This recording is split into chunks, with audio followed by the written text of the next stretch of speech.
All right, everybody, welcome back to the #1 television program in the history of the entire universe. I am Brian Lee Durfee, author of The Forgetting Moon, The Blackest Heart, and The Lonesome Crown, all three books published by Simon & Schuster's Saga Press. Today I'm going to be reviewing The Traitor by Anthony Ryan. This is book number 3 in his Covenant of Steel trilogy.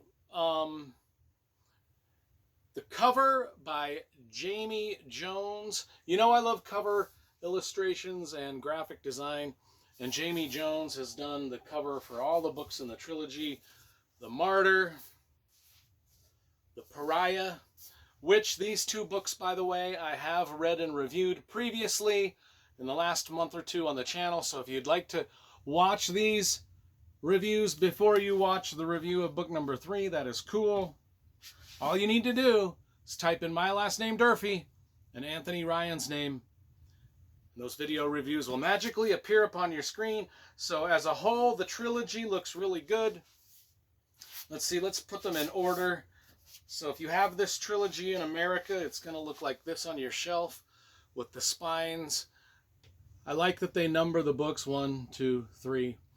The design of the spines looks matches. It looks like it belongs in a series or a trilogy. Anyway, let's put these books up here and talk about The Traitor, book number 3. It does have some maps and some character. It's got several maps here. It's got a character list, or what they call the dramatis personae. That's it. I mean, I don't know how else to pronounce that. I assume it's Latin for a character list. Anyway, book 1, of course, The Pariah was sort of started out as sort of a Robin Hood themed outlaws in the forest type of a thing. There was a lot of our main character became a warrior, a prisoner, yada yada. Book number 2 sort of followed this Joan of Arc sort of archetype, where we get another character that's sort of a story of many battles fought by this Joan of Arc sort of archetyped.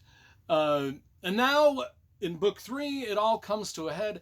Alwyn Scribe, our main character, and Evadine Corlane, through this book, there's a lot of betrayals and things like that we didn't see coming in books number 1 and 2. And now Alwyn Scribe, our main character, who he's been through a lot of adventures and may or may not be falling in love. Now he's got he must follow his head or follow his heart. Should he follow his head or his heart? That's kind of what this book is about. Alwyn Scribe was born an outlaw, a bastard, raised by a bunch of Robin Hood-esque kind of thieves in the forest. Now he's been a knight. He's become the most trusted advisor of Lady Evadine Corlane throughout these adventures. And together they have won many wars, fought many battles together, become close. They've brought, some bit of order to a fractured and frail kingdom. Things seem to be on the uptick.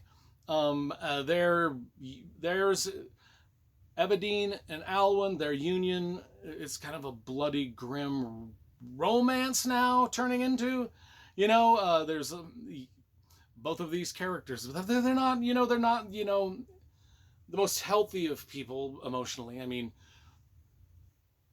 one or both of them may be suffering from visions, disturbing dreams, prophetic dreams, things like that. I mean, these two people together, they're a match destined for disaster. I mean, you can kind of see it coming through books 1, 2, and then 3. It just kind of gets turned on its head. At least in my opinion, I'm not going to give spoilers, but it just seems like this was headed for disaster, this relationship. And like I say, there's massive betrayals. People are being imprisoned. There's escapes from prison. There's daring and dangerous adventure. And it's all written very well. I mean, that's one of the things, that's why I kind of read this trilogy pretty quick. is just because I enjoyed Anthony Ryan's writing style. Most of all, it just reminded me kind of my own a little bit. Anyway, you really do feel like you're in a medieval world when you are reading an Anthony Ryan novel, just because of the prose and things like that. Now, kind of the basic, kind of what's going on here is these two characters, Alwyn and Evadine, have been together for these 3 some odd books, and Evadine is not quite the woman that Alwyn once knew. A puritanical and furious bloodlust has kind of replaced her faith. There's a lot of stuff about faith, prophecy, and religion in here. And now not only is Alwyn Scribe the main character, but the reader is kind of like questioning what this Joan of Arc archetype character's true motives have really always been. What's really been going on in this person's mind, and Alwyn has to face, like I said, he's got to, should he follow his head or follow his heart? Should he follow his head or his heart?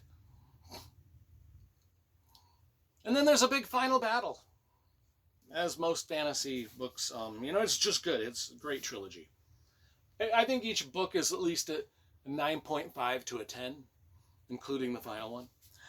It's absolutely just great. I got all of, based off of the strength of this trilogy, I bought the rest of the Anthony Ryan books that are published. And so, so Traitor gets a very high score for me.